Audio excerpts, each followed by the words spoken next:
I'm a third-year apprentice at BJ Autos. This year at the Superloop 500, I'm working with Brad Jones Racing.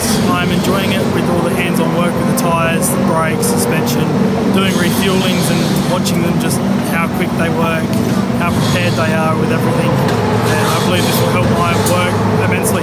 Hi, I'm Jason Paddy from Waterborough Logston. I'm a third-year auto technician. Best thing I like about being an automotive apprentice, I love cars, so working on them is just great, especially when it comes to the full automotive racing scene. Hi, I'm Katie Stewart and I'm Alana Baker, and we're both doing our automotive refinishing technology courses at MTA. So this week we've worked on this car behind us, painted some parts off it, and we're pretty proud of each other, pretty proud of the outcome. What's the best part about being an automotive apprentice? Our lecturer. Hi, I'm Scott. I'm an automotive apprentice and this is what we do.